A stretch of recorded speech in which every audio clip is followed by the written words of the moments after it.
एक छोटे और सुंदर से गांव में दो भाई रहते थे। बड़े भाई का नाम था पवन और छोटे भाई का नाम था मुरारी। पवन के पास अपार धन दौलत थी। गांव में उसकी सबसे बड़ी हवेली थी, ऊंची दीवारें, बड़ा सा लोहे का फाटक, अंदर संगमरमर का फर्श और चारों ओर नौकर चाकर। उसकी पत्नी का नाम था लक्ष्मी। लक्ष्मी महंगी रेशमी साड़ियां पहनती, सोने के गहनों से सजी रहती। दोनों की जिंदगी ऐशो आराम से भरी थी। हर सुबह पवन बालकनी में खड़ा होकर चाय पीते हुए नौकरों को हुक्म देता, सुनो ध्यान से, गोदाम से आज ही 500 बोरी गेहूं शहर भेज देना। गाड़ी समय पर निकलनी चाहिए, जरा भी देर नहीं होनी चाहिए। सौदा बड़ा है, किसी तरह की लापरवाही बर्दाश्त नहीं होगी।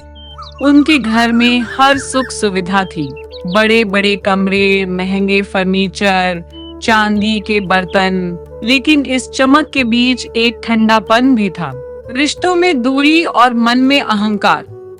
आज जरा आराम से बैठकर पूरा हिसाब किताब ध्यान से देख लीजिएगा।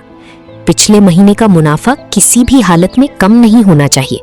अगर कहीं कोई कमी या गड़बड़ी रह गई हो तो अभी संभाल लीजिए, बाद में पछताना ना पड़े। तुम बेफिक्र रहो, जब तक पवन इस कारोबार को संभाल रहा है, इस घर की तिजोरी कभी खाली नहीं होगी। घाटा हमारे हिस्से में नहीं आता, हम हमेशा फायदा करना जानते हैं। उसी गांव के दूसरे छोर पर मिट्टी की एक छोटी सी झोपड़ी में मुरारी रहता था। उसकी पत्नी का नाम था प्रियंका और उनके छोटे बेटे का नाम था गप्पू। मुरारी बहुत गरीब था। उसके पास छोटा सा खेत था जिसमें फसल ना के बराबर होती थी, इसीलिए वो रोज सुबह काम की तलाश में निकलता। कभी खेत में मजदूरी, कभी ईंट भट्टे पर काम, कभी किसी के घर सामान ढोने का काम। उसकी कमीज कई जगह से फटी हुई थी, पैरों में घिसी हुई चप्पल, लेकिन चेहरे पर मेहनत की सच्चाई थी।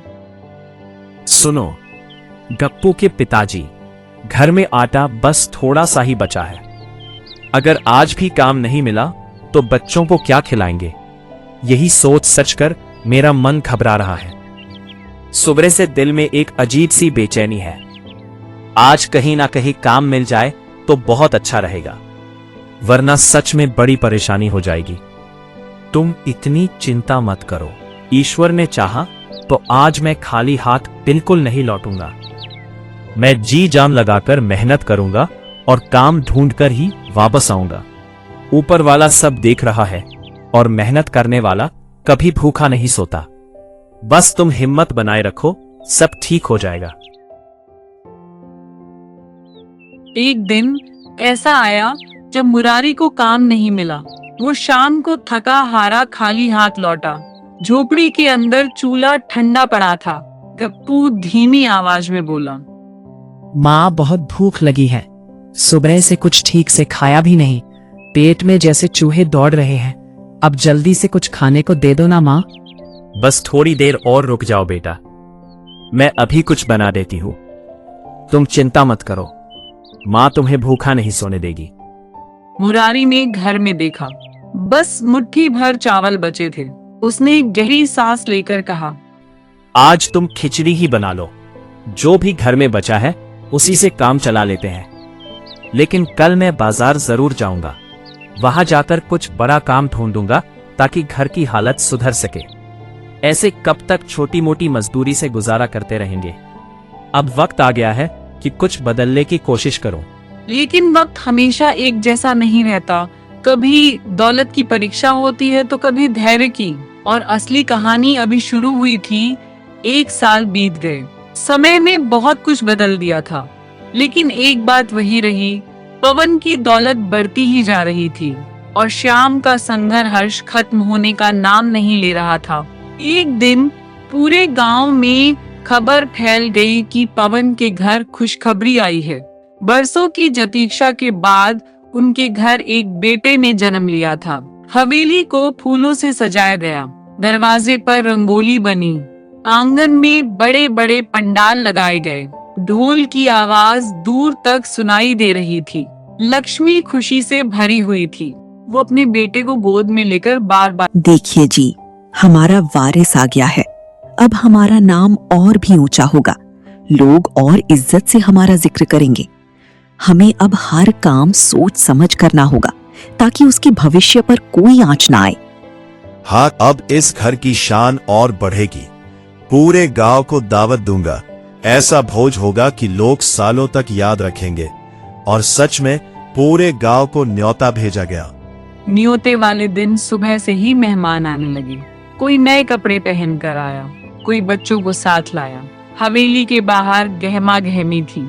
रसोई में बड़े बड़े कहों में पकवान बन रहे थे, पूरियां तल रही थी, मिठाइयां सज रही थी। भीड़ बढ़ती जा रही थी, लेकिन उसी भीड़ में एक चेहरा गायब था, मुरारी। मुरारी को खबर ही नहीं। उधर मुरारी उस दिन भी मजदूरी कर रहा था। उसे दावत की कोई खबर नहीं थी। दोपहर के समय जब वो खेत से लौट रहा था, गांव के कुछ आदमी उसे रास्ते में मिल गए। एक ने मुस्कुराते हुए पूछा, अरे मुरारी, तू यहाँ क्या कर रहा है? सुबह से तुझे यहीं देख रहा हूँ। क्या बात है? कहीं जाने की तैयारी नहीं की क्या?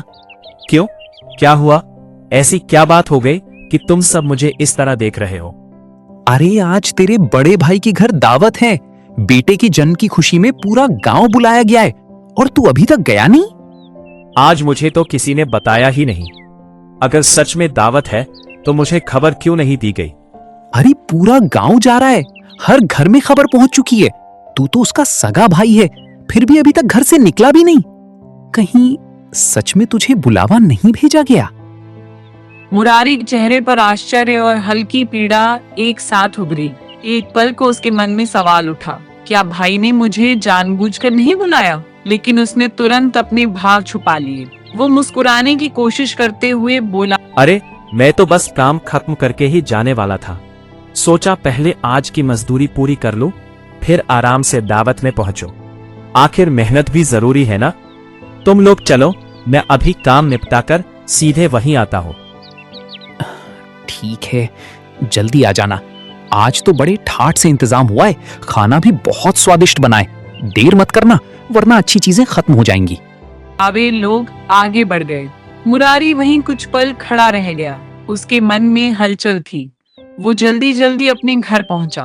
प्रियंका ने दरवाजे पर आते ही पूछा, आज इतनी जल्दी कैसे आ गए? रोज तो सूरज ढलने के बाद ही घर लौटते हो। सब ठीक तो है ना? कहीं काम पर कुछ परेशानी तो नहीं हुई? तुम्हें पता है, आज पवन भैया के घर दावत है। उनके यहाँ बेटा हुआ है और पूरे गांव को बुलाया गया है। अभी रास्ते में सब लोग उसी की बात कर रहे थे। बड़ा जश्न हो रहा है। हमें तो कोई बुलावा नहीं आया, ना कोई खबर, ना कोई संदेश। अगर सच में दावत है तो हमें क्यों नहीं बताया गया? शायद भूल गए होंगे। इतनी भागदौड़ और मेहमानों की भीड़ में हो सकता है हमारा नाम छूट गया हो। ऐसा भी तो हो सकता है कि बुलावा भेजा हो और हमें मिलाना हो। भूल गए? सगे भाई को कोई भूलता है क्या? इतने बड़े मौके पर अगर हमें खबर तक नहीं दी गई तो क्या ये सिर्फ भूल है? मुझे तो लगता है वे हमें बुलाना ही नहीं चाहते। तुम मन छोटा मत करो। नहीं नायरा, ऐसा मत सोचो। आखिर वो मेरा बड़ा भाई है, खून का रिश्ता है हमारा। इतनी भागदौड़ और मेहमानों के बीच सच में नाम छूट गया हो सकता है। हर बात को दिल पे मत लो। कभी कभी हालात भी वजह बन जाते हैं। श्याम ने बेटे की चमकती आंखों को देखा। उसकी मासूम उम्मीदों में इतनी सच्चाई थी कि श्याम के दिल की कसक और गहरी हो गई, जैसे किसी ने चुपचाप अंदर चोट कर दी हो। हाँ बेटा, हम भी चलेंगे। तुम तैयार हो जाओ, हम सब साथ में दावत में जाएंगे। मुरारी ने घर के कोने से अपने बेटे का छोटा सा लकड़ी का झूला उठाया। प्रियंका ने आश्चर्य से पूछा, ये झूला क्यों ले जा रहे हो? अभी तो गप्पू इसी में सोता है। उसके बिना कैसे काम चलेगा? अचानक इसे देने की क्या जरूरत पड़ गई? भाई के घर बेटा हुआ है, हमारे पास देने को और है ही क्या? ना पैसे, ना कोई कीमती चीज। यही छोटा सा झूला है जो दिल से दे सकते हैं। बच्चे के काम आ जाएगा। कम से कम हमारी तरफ से एक स्नेह तो पहुंचेगा। लेकिन ये तो गप्पू का झूला है। उसने इसी में झूल झूल कर रातें काटी है। क्या सच में इसे दे देना ठीक होगा? बच्चे का झूला बच्चे के ही काम आएगा। हमारा गप्पो बड़ा हो रहा है, धीरे धीरे उसे इसकी आदत भी छोड़नी होगी। अगर ये किसी और नन्हे को सुकून दे सके तो इसमें बुरा क्या है। मैं बिना झूले के भी सो जाऊंगा। अब मैं बड़ा हो गया हूं ना, मुझे इसकी जरूरत नहीं। आप ये चाचा के बच्चे मेरे छोटे भाई को दे दो, उसे अच्छा लगेगा तो मुझे भी खुशी होगी। मुरारी ने साधारण कपड़े पहने, झूला सिर पर रखा। गप्पू उसके साथ चल पड़ा। रास्ते में ढोल की आवाज तेज हो रही थी, हवेली रोशनी से जगमगा रही थी। ऊंचे दरवाजे पर रंग बिरंगी झालरें लटक रही थी। अंदर बड़े बड़े शहरों से आए अमीर मेहमान खड़े थे। किसी ने रेशमी शेरवानी पहन रखी थी, कोई सोने की घड़ी दिखा रहा था।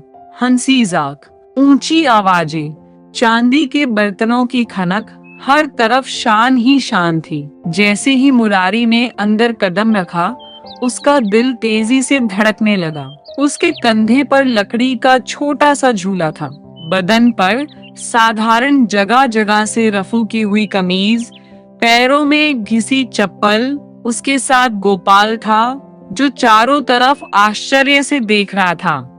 बाबा, यहाँ तो बहुत बड़े बड़े लोग आए हैं। सब कितने अच्छे कपड़े पहने हैं और कितनी चमक दमक है चारों तरफ। क्या हम भी अंदर जा सकते हैं? हाँ बेटा, तेरे चाचा बड़े आदमी हैं, उनके जान पहचान वाले भी बड़े लोग ही होंगे। लेकिन याद रखो, बड़ा इंसान कपड़ों या दौलत से नहीं, दिल से होता है। हम भी सिर उठाकर अंदर जाएंगे।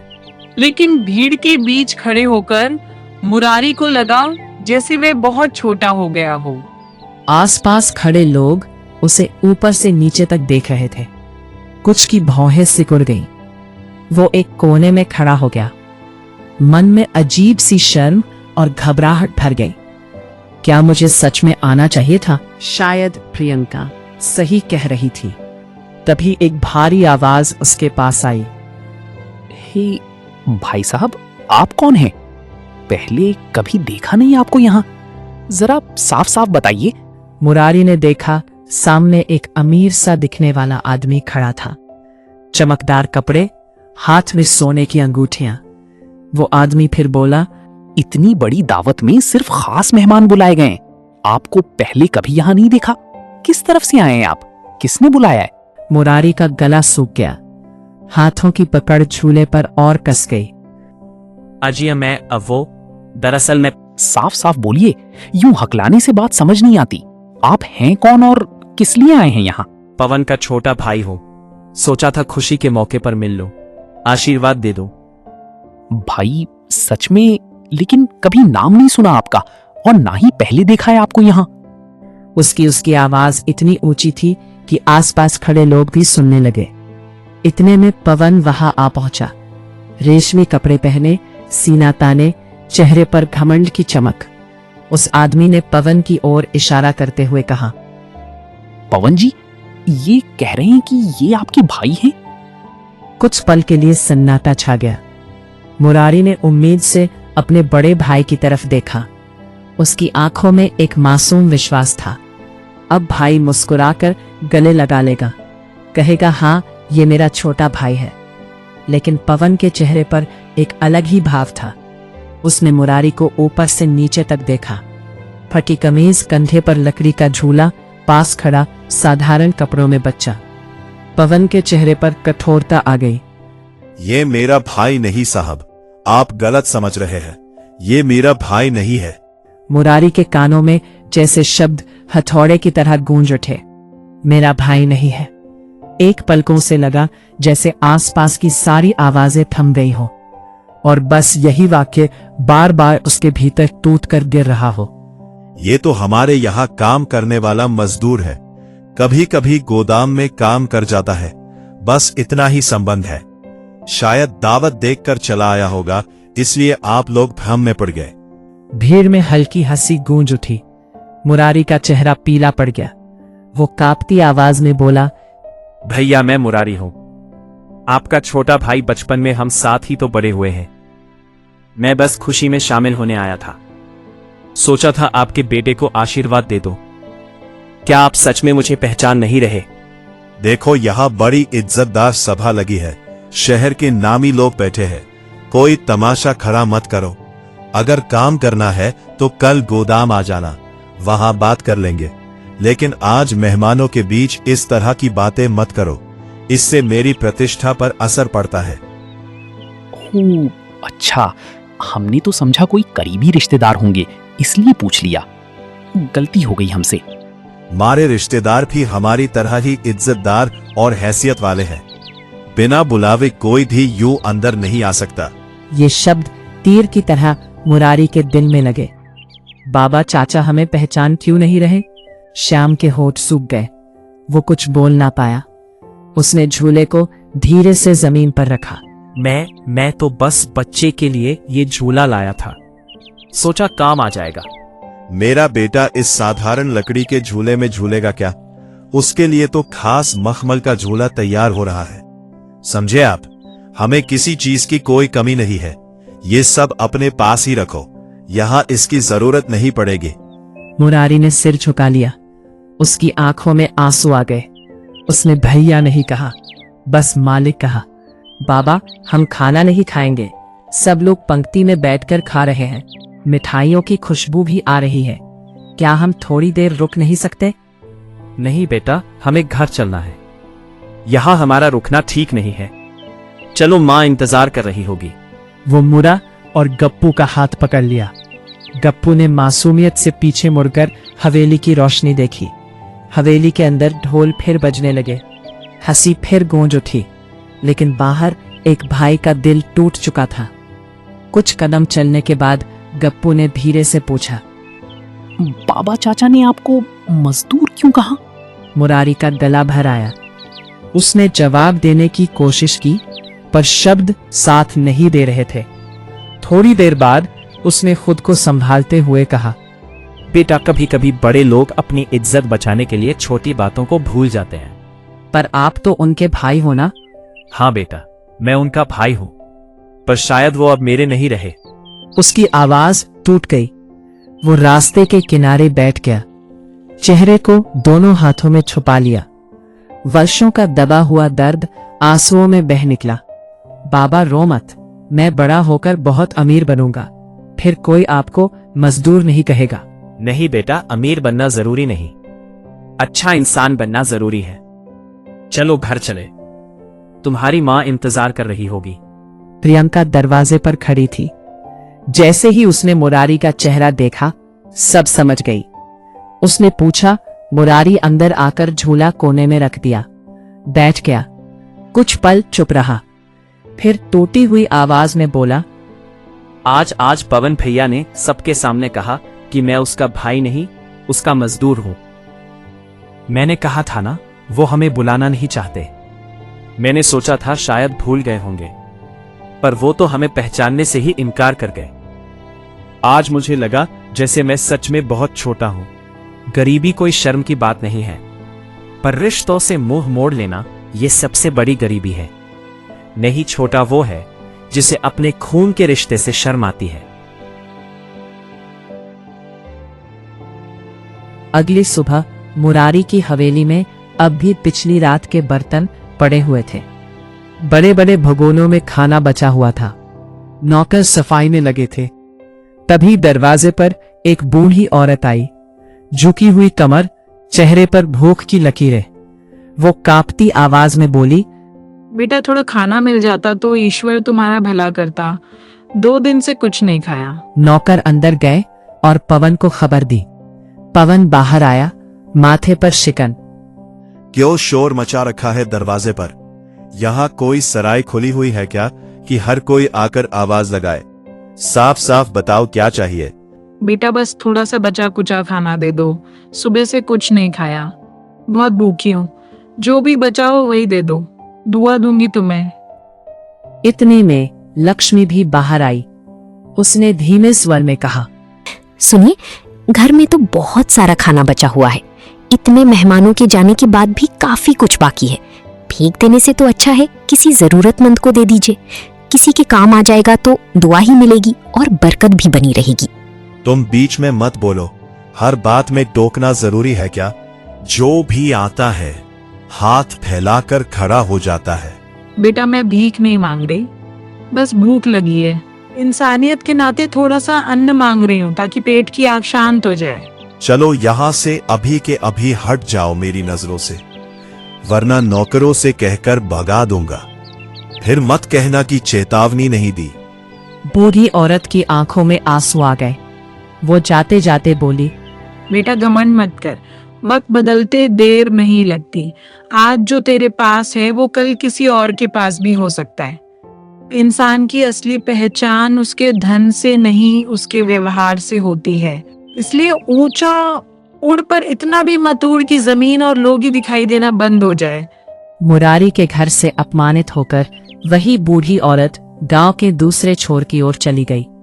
धूप तेज थी, कदम लड़खड़ा रहे थे, लेकिन उसके चेहरे पर एक अजीब सी शांति थी। कुछ देर बाद वो मुरारी की झोपड़ी के सामने पहुंची। उसने धीमी आवाज में पुकारा, कोई है बेटा? जरा दरवाजा तो खोल दो। मैं कब से यहाँ खड़ी हूँ, शायद मेरी आवाज अंदर तक नहीं पहुँच रही। बस एक पल के लिए सुन लो बेटा। प्रियंका बाहर आई। उसने बूढ़ी औरत को देखा, थकी हुई, पसीने से भीगी आंखों में विनती, आप नहीं, मां जी अंदर आइए, बैठिए।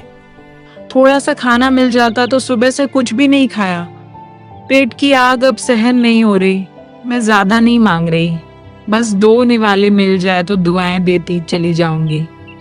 माँ जी, ये भी कोई पूछने की बात है? आप बैठिए। प्रियंका, जल्दी से जो भी बना है ले आओ। प्रियंका अंदर गई। घर में ज्यादा कुछ नहीं था, थोड़ी सी रोटी और दाल। प्रियंका ने प्लेट में सब परोसकर बूढ़ी के सामने रख दिया। तुम्हारे पास तो खुद कम है, फिर भी मुझे दे रहे हो। भूख अमीर गरीब नहीं देखती माँ जी। आज आप खा लेंगी तो शायद कल हमारा भी कोई ख्याल रख लेगा। बूढ़ी की आंखें भर आई। बूढ़ी ने पेट भरकर खाना खाया। उसके चेहरे पर संतोष झलक रहा था। जाते जाते बूढ़ी ने अपनी फटी साड़ी के पल्लू से एक छोटी सी पोटली निकाली। उसने मुरारी के पास में रख दी। तो बेटा, इसमें कुछ बीज है, इन्हें अपनी फसल में बो देना। याद रखना, मेहनत और सच्चे दिल से बोओगे तो पैदावार बहुत होगी। माँ जी, इसकी क्या जरूरत है? आपने आशीर्वाद दे दिया, वही काफी है। यह आशीर्वाद ही है, संभाल कर रखना। और वो धीरे धीरे आगे बढ़ गई। मुरारी कुछ देर तक उसे जाता हुआ देखता रहा। अगले दिन मुरारी ने अपनी छोटी सी जमीन पर फिर से काम शुरू किया। वो खेत में उतरा, मिट्टी को जोता, पसीना बहाया। उसने पूरे मन से वे बीज खेत में बो दिए। दिन बीतते गए। कुछ ही हफ्तों में खेत में हरे भरे पौधे उगाए, पहले से ज्यादा मजबूत, ज्यादा घने। मुरारी हैरान था। समय आया कटाई का, और जब फसल कटी तो जैसे चमत्कार हो गया। इतनी पैदावार पहले कभी नहीं हुई थी। अनाज के ढेर लग गए, बोरों पर बोरे भर गए। मुरारी की आंखें नम थी। धीरे धीरे मुरारी ने अनाज बेचना शुरू किया। पैसे आने लगे। उसने और जमीन किराए पर ली और मेहनत की। कुछ ही महीनों में उसकी हालत सुधरने लगी। झोपड़ी की जगह पक्की दीवारें खड़ी होने लगी। घर में पहली बार नए बर्तन आए। गप्पू के लिए नए कपड़े खरीदे गए। देखा, ईश्वर देर से देता है पर देता जरूर है जब इंसान सच्चे मन से मेहनत करता है। और हालात चाहे कितने भी कठिन क्यों ना हो, उम्मीद का दामन नहीं छोड़ता तो ऊपर वाला उसकी सुन ही लेता है। आज जो सोना आंगन था वही एक दिन खुशियों से भर जाता है। बस भरोसा और धैर्य बनाए रखना पड़ता है, क्योंकि उसकी दी हुई नेमत हमेशा सही समय पर आती है। प्रियंका, देखो तो इस बार फसल कितनी अच्छी लग रही है। ये मेहनत और दया का फल है। और बढ़ता जा रहा था। उसने मजदूरों पर सख्ती बढ़ा दी। मजदूर थक जाते, पसीने से तरबतर हो जाते, पर मजदूरी समय पर नहीं मिलती। धीरे धीरे हवेली में अशांति फैलने लगी। कमला परेशान रहने लगी। घर में झगड़े बढ़ने लगे। बच्चा बीमार रहने लगा। व्यापार में अचानक घाटा होने लगा। एक बड़ी खेप खराब हो गई। गोदाम में अनाज सड़ गया। पवन रात रात भर जागने लगा। पवन का व्यवहार दिन ब दिन कठोर होता जा रहा था। मजदूर सुबह से शाम तक काम करते, लेकिन मजदूरी समय पर नहीं मिलती। ऊपर से डांट फटकार अलग। एक दिन गोदाम में सब मजदूर इकट्ठा खड़े थे। उनके चेहरों पर थकान भी थी और रौश भी। एक बुजुर्ग मजदूर आगे बढ़ा। बोला, मालिक, आज हमें आपसे एक जरूरी बात करनी है। कई दिनों से हम सब ये बात मन में दबाए बैठे थे, सोचते रहे कि शायद हालात अपने आप ठीक हो जाएंगे, लेकिन अब चुप रहना हमारे लिए मुश्किल हो गया है, इसलिए आज साफ साफ कहना पड़ रहा है। क्या बात है? और काम क्यों रुका हुआ है? यहां खड़े होकर फुसफुसाने से कुछ नहीं होगा, साफ साफ बोलो। मालिक, 5 महीने से पूरी मजदूरी नहीं मिली, घर में बच्चे भूखे हैं और अब कोई उधार भी नहीं दे रहा। हम रोज मेहनत पूरी करते हैं, लेकिन हमारे हक का पैसा हमें नहीं मिल रहा। ऐसे में घर चलाना बहुत मुश्किल हो गया है। भाव व्यापार ठीक होगा तब सब मिल जाएगा। अभी बाजार की हालत अच्छी नहीं है, पहले काम पर ध्यान दो, हिसाब बाद में कर लेंगे। मालिक, पेट व्यापार के ठीक होने का इंतजार नहीं करता। बच्चों की भूख रोज लगती है, महीने में एक बार नहीं। हम आपकी परेशानी समझते हैं, लेकिन हमारी मजबूरी भी समझिए। मेहनत हम रोज करते हैं तो मजदूरी समय पर मिलनी चाहिए। जुबान लड़ाते हो मुझसे? याद रखो, काम चाहिए तो तरीके से बात करो, वरना दरवाजा खुला है। हम जुबान नहीं लड़ाते मालिक, बस अपना हक मांगते हैं। हम सब ने मेहनत ईमानदारी से की है, इसलिए आज से हम काम नहीं करेंगे। जब तक हमारी पूरी मजदूरी नहीं मिलती, तब तक कोई भी मजदूर काम पर वापस नहीं आएगा। हाँ, अब बस बहुत हो गया, अब और सहना हमारे बस की बात नहीं है। अगर गए तो वापस मत आना, इस घर की दहलीज तुम्हारे लिए हमेशा के लिए बंद हो जाएगी। फिर कभी इस आंगन में कदम रखने की कोशिश भी मत करना, क्योंकि उस दिन से तुम्हारा और मेरा रिश्ता यही खत्म हो जाएगा। मालिक, मजदूर बदल सकते हैं, लेकिन कर्म का हिसाब नहीं बदलता। जो मेहनत हमसे ली गई है, उसका हिसाब एक ना एक दिन जरूर देना पड़ता है। और पवन चुप हो गया। अब क्या होगा? सारे मजदूर एक एक करके चले गए, काम अधूरा पड़ा है और समय भी हाथ से निकलता जा रहा है। अगर जल्दी कुछ इंतजाम नहीं किया तो मुश्किल खड़ी हो जाएगी। किसी को तो काम पर लाना ही होगा। इतने बड़े खेत और गोदाम को मैं अकेला कैसे संभालूंगा? अगर समय पर काम पूरा नहीं हुआ तो नुकसान मेरा ही होगा और बदनामी भी। मुरारी वह तो मजदूरी करता ही है, दिन रात मेहनत करने की उसे आदत है, उसे बुला लूंगा। आखिर भाई है, मेरे कहने पर मना तो नहीं करेगा, चाहे हालात जैसे भी हो। खून का रिश्ता इतनी आसानी से टूटता नहीं। जिसे तुमने सबके सामने अपना भाई मानने से साफ इनकार कर दिया था, आज वही सवाल बनकर तुम्हारे सामने खड़ा है। अब क्या जवाब दोगी खुद को और दुनिया को? पवन गांव के उस छोर पर पहुंचा जहां कभी मुरारी की झोपड़ी थी, लेकिन वहां उसे वही टूटी फूटी झोपड़ी नहीं दिखी। वो इधर उधर देखने लगा। अरे यहां तो उसकी झोपड़ी थी, यही इस पेड़ के पास। यह जगह इतनी सूनी कैसे हो गई? उसकी झोपड़ी कहां चली गई? और मुरारी आखिर गया कहां? वो आसपास के घरों में झांकने लगा। उसे यकीन ही नहीं हो रहा था। तभी पास से एक बुजुर्ग आदमी गुजरा। बाबा, यहां मुरारी रहता था ना? उसकी छोटी सी झोपड़ी यही तो थी। मैं कई बार यहां आया हूं। झोपड़ी अब वो झोपड़ी में नहीं रहता बेटा। फिर ये सब अचानक कैसे बदल गया? उसकी झोपड़ी कहां चली गई? क्या मतलब? आप साफ साफ क्यों नहीं बताते? मेरी समझ में कुछ नहीं आ रहा। बुजुर्ग ने सामने इशारा किया। कुछ दूरी पर एक नई, बड़ी और सुंदर हवेली खड़ी थी। पक्की दीवारें, बड़ा दरवाजा, साफ सुथरा आंगन। वो जो हवेली दिख रही है ना, वही मुरारी का घर है। पवन के पैरों तले जैसे जमीन खिसक गई। वो उस हवेली को टकटकी लगाकर देखने लगा। अभी कुछ समय पहले तक यहाँ कच्ची दीवारें थी और अब आप कह रहे हैं कि सब बदल गया। हाँ, मेहनत और ईमानदारी का फल है। उसकी फसल ऐसी हुई कि पूरे गांव में नाम हो गया।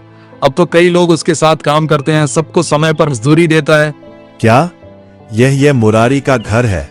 लेकिन यह तो पक्का मकान है, बड़ा सा आंगन, मजबूत दरवाजा। क्या सच में यह सब उसी का है? यह कैसे हो सकता है? वो तो मजदूरी करता था, दिन रात मेहनत करता था। इतनी जल्दी इतनी तरक्की आखिर हुआ क्या? पवन भारी कदमों से उस हवेली की ओर बढ़ा जिसे अभी अभी उसने जाना था। कुछ ही क्षण बाद मुरारी आंगन में आया। जैसे ही उसकी नजर पर पड़ी, उसके चेहरे पर आश्चर्य और फिर सच्ची खुशी झलक उठी। भैया, आप यहाँ अंदर आइए। इतने दिनों बाद आए हैं। उसकी आवाज में कोई कटुता नहीं थी। पवन कुछ पल चुप रहा। उसने चारों ओर देखा। साफ सुथरा आंगन, अनाज से भरे बोरे, खुशहाल माहौल। मुरारी, ये सब कैसे हुआ? मैं समझ नहीं पा रहा कि तुम्हारी जिंदगी में इतना बड़ा बदलाव अचानक कैसे आ गया। आइए बैठिए, सब बताता हूँ। दोनों आमने सामने बैठे। श्याम ने विस्तार से बताया कैसे बूढ़ी माँ उसके घर आई, कैसे उसने उन्हें खाना खिलाया, कैसे उन्होंने बीज दिए और कैसे उसकी फसल चमत्कार की तरह लहलहा उठी। भैया, शायद वो कोई साधारण स्त्री नहीं थी। उनकी दुआ लग गई। मेहनत तो मैंने पहले भी की थी, पर इस बार जैसे ऊपर वाले ने साथ दे दिया। पवन की आंखों में अचानक चमक आई। वह बोला, वो बूढ़ी पहले मेरे घर आई थी। उसी ने सबसे पहले मेरे दरवाजे पर दस्तक दी थी। मैंने ही उसे देखा था। मैंने ही उसकी आवाज सुनी थी। आपके घर? हाँ, उसने मुझसे भी खाना मांगा था। अगर मैंने उस दिन उसे खाना दे दिया होता तो ये बीज मुझे मिलते। इसका मतलब साफ है, ये सब जो आज तुम्हारे पास है असल में मेरा होना चाहिए था। किस्मत ने बस एक मौका दिया था और वो मेरे दरवाजे पर आया था। भैया, दुआ और बद्दुआ जगह देखकर नहीं मिलती, दिल देखकर मिलती है भैया। पर वो पहले मेरे पास आई थी। अगर मैं चाहता तो वो बीज मुझे देती। इसका मतलब वो सब मेरा है। अभी चलो और सब कुछ उससे लेकर मुझे दो। मुझे ज्ञान मत दो। घुमा फिराकर बातें करने की जरूरत नहीं है। सीधा सीधा कहो कि वो संपत्ति मेरी है। संपत्ति बीज से नहीं उगती, नियत से उगती है। मैं सिर्फ इतना कह रहा हूं कि जो दुआ मैंने कमाई वो किसी से छीनी नहीं जा सकती। पवन खड़ा हो गया। कुछ पल दोनों भाइयों के बीच सन्नाटा रहा। अगर ऐसा है तो मैं अपना हक लेकर रहूंगा, चाहे जैसे भी हो। जो कुछ भी है उस पर मेरा अधिकार है और मैं उसे लेकर ही मानूंगा। अगर आपको लगता है कि यही सही है तो ढूंढ लीजिए। पवन के मन में लालच फिर जाग उठा। बिना कुछ कहे मुड़ गया। पवन गांव गांव भटकने लगा। हर दरवाजे पर पूछता। वह खेतों में गया, मंदिर के पास गया, नदी किनारे गया। दिन बीत गया, बूढ़ी का कोई पता नहीं। एक शाम वह थक कर उसी रास्ते पर बैठ गया जहां कभी शाम रोया था, लेकिन चारों ओर सन्नाटा था। कई दिनों की तलाश के बाद एक शाम पवन ने नदी किनारे एक पीपल के पेड़ के नीचे वही बूढ़ी औरत बैठी देखी। वह लाठी के सहारे शांत बैठी थी। पवन तेज कदमों से उसके पास पहुंचा। अच्छा, तो तुम यहां छुपी बैठी हो। मैं तुम्हें कब से ढूंढ रहा था। सोचा था कहीं दूर चली गई होगी, लेकिन तुम तो यही आराम से बैठी हो, जैसे तुम्हें किसी बात की चिंता ही नहीं। अब साफ साफ बताओ, यहां क्या कर रही हो? बेटा, जो दौलत आज मुरारी के पास है वो असल में मेरी होनी चाहिए थी। तुम सबसे पहले मेरे घर आई थी। अगर उस समय मैं चाहता तो तुम वही बीज मुझे देती और आज वो सारी दौलत मेरे पास होती। इसका मतलब साफ है कि जो कुछ भी उसके पास है उस पर असली हक मेरा है। इसलिए अभी मेरे साथ चलो और उससे सब कुछ लेकर मुझे दे दो। वो बीज हाथ से नहीं दिल से उगते हैं। मुरारी को मैंने सिर्फ बीज नहीं दिए थे, मैंने उसे दुआ दी थी, और दुआ उसे मिलती है जिसमें खुद भूखा रहकर भी किसी और को रोटी खिलाई हो। बरकत चीजों से नहीं, नियत से आती है। मुझे ये ज्ञान की बातें मत सुनाओ। मैं कोई बच्चा नहीं हूं जो तुम्हारी घुमा फिराकर कही हुई बातों में आ जाऊं। मुझे सीधे जवाब चाहिए। साफ साफ कहो कि वो सारी संपत्ति मेरी है और उसे मुझे ही मिलना चाहिए, क्योंकि असली हकदार मैं हूं। अगर बात ऐसी ही है तो सुन लो, मैं अपना हक लेकर ही रहूंगा, चाहे मुझे कुछ भी करना पड़े, चाहे किसी से भी भिड़ना पड़े। जो कुछ भी उस दौलत में है उस पर मेरा अधिकार है, और जब तक वो सब मुझे नहीं मिल जाता तब तक मैं चैन से नहीं बैठूंगा। बूढ़ी अब थक चुकी थी। जब इंसान समझाने से नहीं समझता तो उसे अनुभव सिखाता है। तूने भूखों को ठुकराया, मजदूरों का हक मारा, रिश्तों को अपमानित किया। अब तू वही जीवन जिएगा जिसे तूने तुच्छ समझा। आज से तेरी सारी दौलत खत्म। तू फिर से गरीब होगा ताकि तुझे दूसरों का दर्द समझ आए। अचानक तेज हवा चली। पवन घबरा कर पीछे मुड़ा। दूर उसकी हवेली की दिशा में धूल का गुब्बार उठा। वह भागता हुआ अपने घर पहुंचा। जहां कभी संगमरमर की हवेली थी, वहां अब एक छोटी सी जर्जर झोपड़ी खड़ी थी। गोदाम खाली थे, नौकर गायब, धन दौलत सब गायब। पवन जमीन पर बैठ गया। उसकी आंखों से आंसू बह निकले। ये क्या हो गया? सब कुछ मेरी आंखों के सामने बिखर गया। जिस दौलत और घमंड पर मुझे इतना अभिमान था, वही आज मेरा साथ छोड़ गया। मैंने आखिर क्या कर डाला? मुरारी को पता चला। गांव में खबर आग की तरह फैल गई। मुरारी ने जब सुना तो उसका दिल कांप उठा। मुरारी तुरंत निकल पड़ा। वह उसी पीपल के पेड़ के नीचे पहुंचा। बूढ़ी अब भी वही बैठी थी। मुरारी उसके पैरों में गिर पड़ा। माँ जी, आपने ये क्या कर दिया? मेरे भैया से गलती हुई है, मैं मानता हूं। उन्होंने मुझे ठुकराया, अपमान भी किया, लेकिन वो मेरे बड़े भाई हैं। उनका सब कुछ यूं खत्म हो जाना मैं कैसे देखूं? उनका घर, उनका व्यापार, उनकी इज्जत सब चला गया। ये है उनके कर्मों का फल है बेटा। जो बोया जाता है वही एक दिन लौट कर आता है। घमंड और अन्याय का अंत हमेशा ऐसा ही होता है। तू अब भी उनके लिए रो रहा है, जबकि उन्होंने तुझे सबके सामने अपना भाई मानने से इनकार कर दिया था। तेरे आत्मसम्मान को ठेस पहुंचाई थी। अगर सजा देनी है तो मुझे दे दीजिए। उनकी जगह मैं सब सह लूंगा। मैं छोटा हूं, मुझ पर जो बीतेगी सह लूंगा, पर उन्हें यूं टूटते हुए मत देखिए। उनका अभिमान टूटा है, अब दिल भी टूट जाएगा। भाई कभी पराया नहीं होता मान जी। गलती इंसान से होती है, रिश्ते नहीं टूटते। आज वो भटक गए हैं, पर खून का रिश्ता मिटाया नहीं जा सकता। अगर मैं भी उन्हें छोड़ दूं तो फिर फर्क क्या रह जाएगा मेरे और उनके बीच? कुछ देर तक चारों तरफ गहरा सन्नाटा छाया रहा, जैसे हवा भी ठहर गई हो।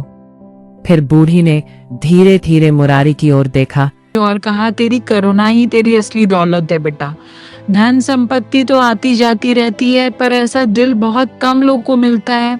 ठीक है, श्राप पूरी तरह नहीं हटेगा ताकि उन्हें अपने कर्म याद रहे, पर उन्हें फिर से मेहनत करने का एक मौका मिलेगा। अगर वे सच में बदल गए तो धीरे धीरे सब कुछ लौट आएगा। धन्यवाद मान जी, आपने मेरे भैया को एक और अवसर दिया। यही मेरे लिए सबसे बड़ी कृपा है। जब उसने सिर उठाया, बूढ़ी वहां नहीं थी, जैसे वह हवा में विलीन हो गई हो। मुरारी अपने भाई की झोपड़ी पहुंचा। पवन जमीन पर बैठा था, चेहरा सूझा हुआ, आंखें लाल। मुरारी, मैंने तेरे साथ बहुत बड़ा अन्याय किया। मैंने तुझे सबके सामने अपमानित किया। तुझे गरीब कहा, मजदूर कहा, तेरी मेहनत का मजाक उड़ाया। उस वक्त मुझे अपने धन और ताकत का इतना घमंड था कि मुझे तेरे दिल की तकलीफ दिखाई ही नहीं दी। और आज देख, वही मैं जो खुद को सबसे बड़ा समझता था, आज खाली हाथ खड़ा हूं। मेरी आंखें अब खुली है मुरारी। मेरी गलती बहुत बड़ी थी। अगर तेरे दिल में मेरे लिए थोड़ी भी जगह बची हो तो मुझे माफ कर दे भाई। भैया, मैं तो उसी दिन आपको माफ कर चुका था। मैंने अपने घमंड और लालच में आकर सब कुछ खो दिया मुरारी। दौलत के पीछे भागते भागते मैंने रिश्तों की कीमत ही भूल गया। मुझे लगता था कि पैसे से ही इंसान की इज्जत होती है, लेकिन आज समझ में आया कि असली दौलत तो इंसानियत और अपने लोग होते हैं। काश मैं पहले समझ जाता। आज मेरे पास पछताने के अलावा कुछ भी नहीं बचा। नहीं भैया, अभी आपने सब नहीं खोया, आपके पास मैं हूं। आंसू बह निकले। धीरे धीरे पवन ने मेहनत शुरू की। इस बार मजदूरों का सम्मान किया। समय पर मजदूरी दी, विनम्रता सीखी। समय बीतता गया, दोनों भाई साथ रहने लगे। अब ना हवेली का घमंड था, ना झोपड़ी की शर्म, सिर्फ अपनापन था।